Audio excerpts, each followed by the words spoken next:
Assalamualaikum dan salam sejahtera kepada Puan Radin Hamimah binti Muhammad dan rakan-rakan sekalian. Kami dari kumpulan 6 yang terdiri daripada 5 orang ahli. Tajuk kumpulan kami adalah pengurusan keselamatan kebakaran. Tata cara pengusian bangunan.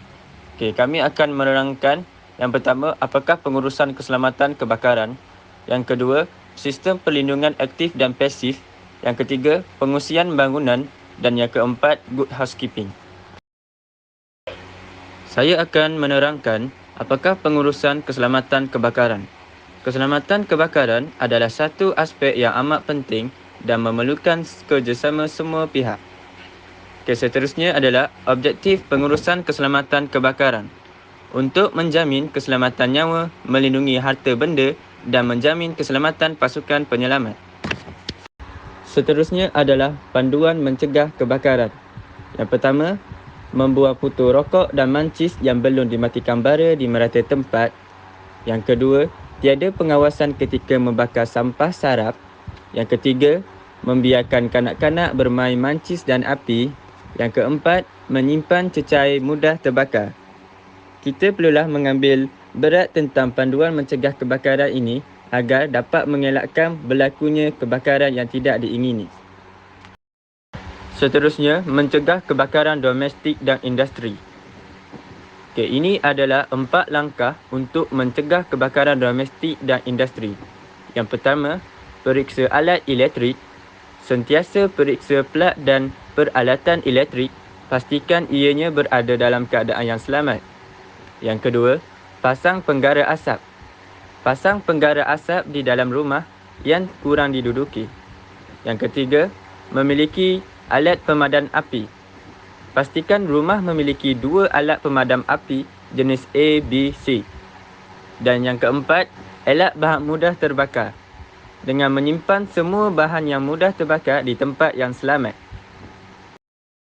Seterusnya adalah mencegah kebakaran di rumah.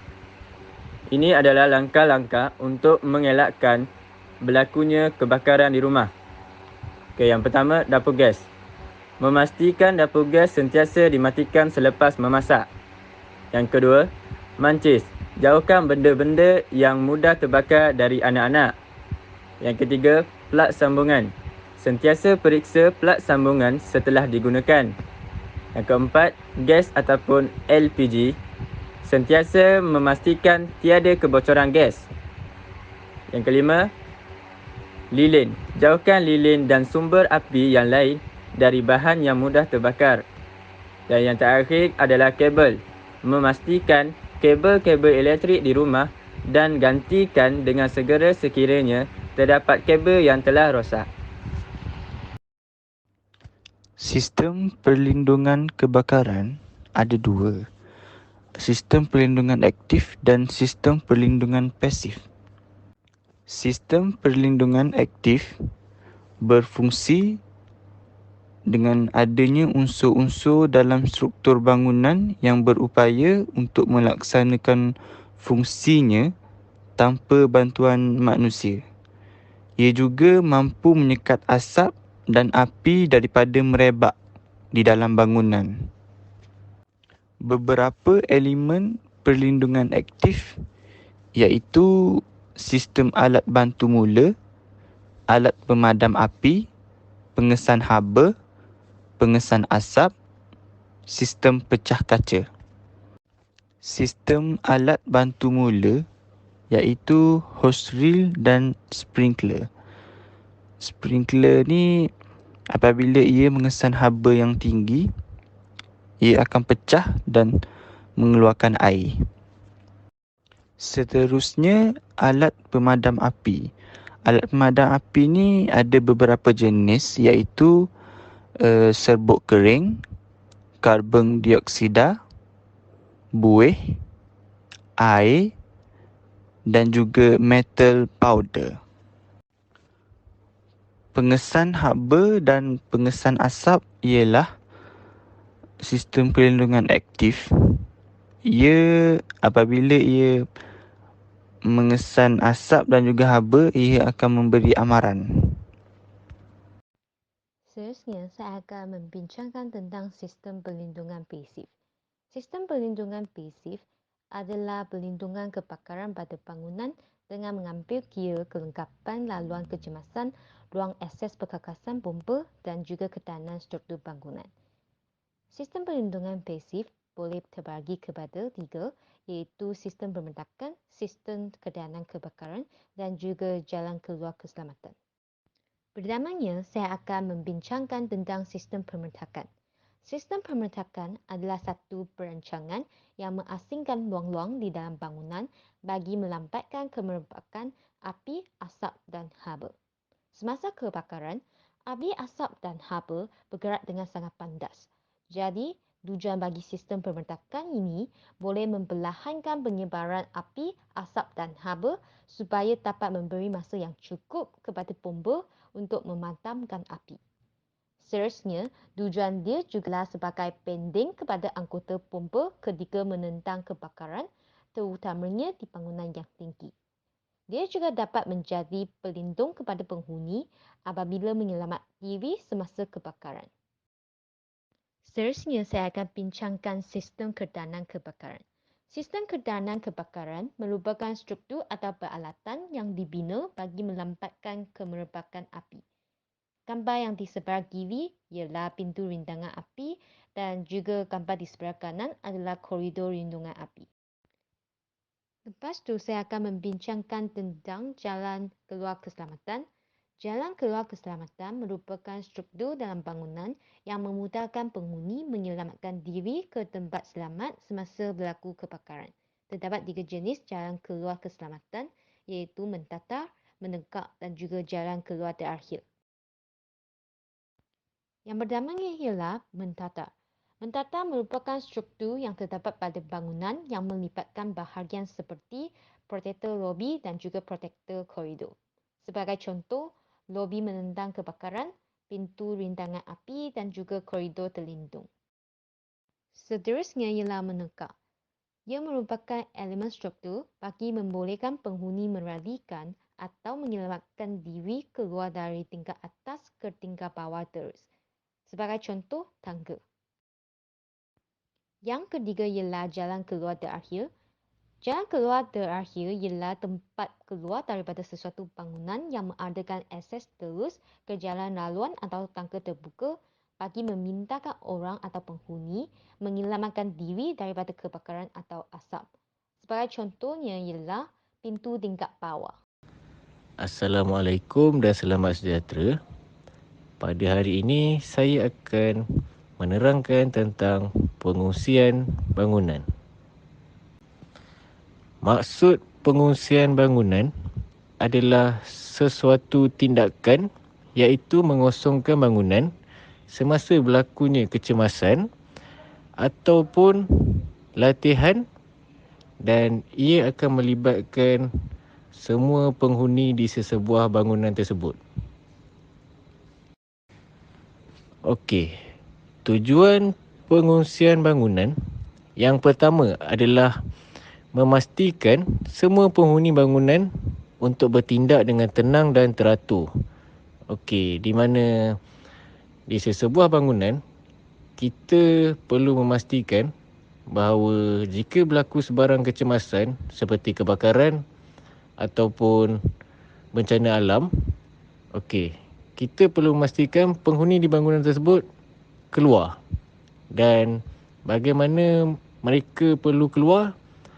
Mereka seharusnya bertindak dengan tenang dan teratur, di mana mereka tidak berebut-rebut, tidak melakukan sebarang pekerjaan dan meninggalkan segala aktiviti-aktiviti yang telah dilakukan. Okey, seterusnya tujuan yang kedua adalah melaksanakan tindakan pengungsian bangunan dengan cepat dan teratur. Ini menyebabkan di mana jika berlaku sebarang kecemasan, penghuni bangunan perlulah bertindak dengan cepat dan teratur, di mana kecemasan sesuatu kebakaran atau bencana alam hanya mengambil masa yang singkat untuk mendatangkan bahaya kepada penghuni-penghuni di bangunan tersebut. Okey. Untuk yang ketiga pula, petugas yang dilantik dapat menjalankan tugas dengan sempurna dan mengikut prosedur. Okey, ini bermaksud pengungsian bangunan yang dijalankan adalah sekadar latihan. Okey, jadi latihan ini boleh melibatkan latihan kebakaran. Okey, jadi di sini jika berlaku sesebuah aktiviti latihan kebakaran, petugas yang dilantik perlulah menjalankan tugas dengan sempurna dan mengikut prosedur, di mana petugas tersebut mempunyai peranan dan tanggungjawab untuk memberi kefahaman dan cara-cara untuk melepaskan diri daripada bangunan yang terperangkap. Okey, seterusnya kita pergi kepada tujuan yang kelima, iaitu menguji keupayaan, bertindak serta keberkesanan alat-alat kebombaan pada sesebuah bangunan. Di mana jika kita lakukan aktiviti pengujian keupayaan, iaitu seperti latihan kebakaran, kita dapat menguji alat-alat untuk mengelakkan daripada kebakaran seperti alat pemadam api yang berfungsi dengan baik dan lain-lain lagi. Okey, akhir sekali tujuan pengungsian bangunan adalah untuk memastikan jalan keluar keselamatan, iaitu means of escape, digunakan seperti mana yang dirancang, iaitu terdapat gambar rajah blok ataupun tata cara yang digunakan sebagai maklumat kepada penghuni bangunan tersebut. Okey, seterusnya kita ke slide prosedur pengungsian bangunan. Okey, di sini terdapat 13 langkah-langkah untuk menjalankan pengungsian bangunan. Yang pertama adalah hentikan kerja. Kedua, berhentikan semua mesin. Ketiga, tutup injap gas dan peralatan elektrik. Keempat, tutup semua pintu. Kelima, keluar melalui laluan yang selamat dan terdekat. Keenam, jangan gunakan lift. Ketujuh, jangan berlari. Untuk langkah ke-8 adalah jangan tolak-menolak antara satu sama lain. Langkah yang ke-9, jangan sengaja membuat bising. Langkah yang ke-10, jangan cemas. Langkah yang ke-11, jangan masuk semula ke dalam bangunan. Maksudnya adalah jika kita tertinggal sesuatu barang, kita tidak boleh masuk semula ke dalam bangunan untuk mengambil barang tersebut, kerana ia akan mendatangkan kecederaan kepada penghuni bangunan tersebut. Okey, yang ke-12 adalah bekerjasama dan ikut arahan pegawai insiden. Yang terakhir sekali, nombor 13 adalah berkumpul di tempat berkumpul yang telah ditetapkan. Okey, tempat berkumpul ini kita boleh lihat pada pelan laluan kecemasan yang digunakan sebagai maklumat untuk penghuni bangunan mendapat informasi jika berlaku sebarang kecemasan, kebakaran ataupun bencana alam. Okey, untuk slide seterusnya, saya akan menerangkan tentang jenis-jenis latihan pengungsian bangunan. Latihan pengungsian bangunan terdiri daripada 3 jenis. Yang pertama adalah evacuation drill, di mana ia melibatkan semua penghuni bangunan. JPBM sebagai pemerhatian. Okey. Untuk jenis yang kedua adalah fire drill, iaitu latihan kebakaran, di mana ia melibatkan semua penghuni bangunan dan memerlukan jentera bomba, peralatan pemadam api Dan akhir sekali, perlulah membuat sedikit demonstrasi tentang berlakunya kebakaran dan cara untuk memadamkan kebakaran. Okey. Jenis latihan yang terakhir adalah mock disaster drill. Mock disaster drill bermaksud latihan bencana alam, di mana jika terdapat sebarang bencana alam seperti gempa bumi atau ribut dan taufan, ia perlulah melibatkan multi-agensi seperti pihak PDRM, ambulans, TMB dan lain-lain, di mana penghuni bangunan semua akan terlibat untuk menjayakan latihan bencana alam ini. Okey, seterusnya saya akan serahkan slide dan penerangan seterusnya kepada rakan saya. Assalamualaikum warahmatullahi wabarakatuh. Okey, saya akan menerangkan tentang tajuk Good Housekeeping. Okey, pada slide yang seterusnya, kita akan boleh tengok maksud Good Housekeeping. Good Housekeeping dari aspek pengawalan kebakaran bermaksud mengasingkan bahan-bahan mudah terbakar dari punca api atau mengendalikan dalam keadaan teratur dan selamat. Okey, kita akan ke slide yang seterusnya. Okey, slide yang seterusnya kita boleh lihat adalah tujuan Good Housekeeping. Yang pertama adalah mencegah kemalangan. Yang kedua, pergerakan tanpa batasan. Yang ketiga, mencegah kebakaran. Yang keempat, kebersihan kawasan. Dan yang terakhir adalah keselesaan. Okey, slide yang seterusnya. Okey, slide ni kita akan lihat sebab kebakaran berlaku. Apa yang menyebabkan kebakaran berlaku? Tuan-tuan faham atau tidak apa yang menyebabkan kebakaran berlaku? Kebakaran berlaku apabila bahan-bahan mudah terbakar dibiarkan bercantum dengan punca haba dan udara beroksigen. Selain itu, juga kebakaran ialah nyala api baik pun kecil maupun besar pada tempat, situasi dan waktu yang tidak diinginkan dan umumnya bersifat merugikan dan sulit dikendalikan. Okey, slide yang seterusnya. Faktor-faktor terjadinya kebakaran.